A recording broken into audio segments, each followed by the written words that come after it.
Yeah, so it's interesting that you ask that because really the focus of my team's mission over the latter half of this year and moving into next year is to really emphasize how we create and what we create. And as I mentioned today, I'm a musician, but I'm also a photographer, and I shoot a lot of video. And my process is ultimately I just like to. There's a classic line from the jazz trumpeter Chet Baker. He used to say, "Let's just take it," and by that he meant just do it. Just start going. And if I'm shooting something, I do a lot of, I mentioned today, I'm doing this music show for children, and it's all about the performance. It's about the feeling.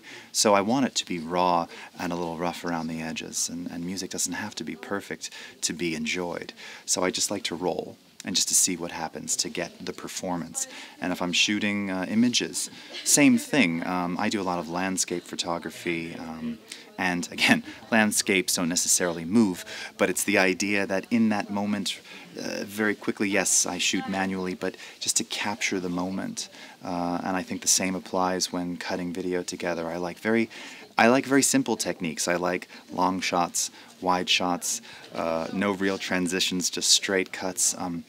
But just kind of getting to it, telling the story quickly, showing the image quickly, delivering the sound quickly, but at the same time in an effective way that creates feeling, that creates reaction. And I think this it resonates with kids in terms of some of the children's music that I make, but I think it resonates with everyone. They can relate to these kinds of things, and it's the freshness and the raw approach that I think just works for me.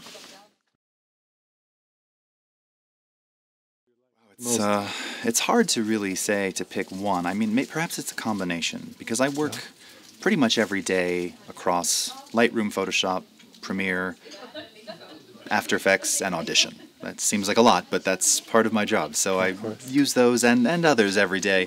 I think in this very moment, my favorite feature, combination of two, detail preserving upscale and After Effects. Wow, right, yeah. taking I still shoot DSLR. Nikon D800 and D4. So I've got a lot of 1080p that looks beautiful, but I would like to display it in 4K. So detail preserving upscale and After Effects allows me to do that. We've got new presets and media encoder that allow me to deliver to YouTube directly in 4K without the need for re-encoding when I upload. And all of this is in conjunction with some of the new speed grade looks that we have and the abilities to preview the looks before you apply them to, again, really help color tell that story that much better in 4K. So it's a combination of things, but they really they tie together. And then of course all of this filters down into Premiere for finishing the edit and into Audition for finalizing and mastering the music.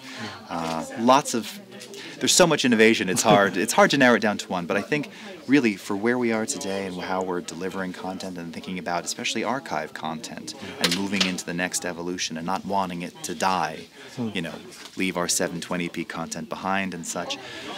Detail preserving upscale is the way that we can get there, and we can do it effectively. It looks brilliant. It looks beautiful. It looks exactly as it did in the smaller raster, just larger, and it's wonderful.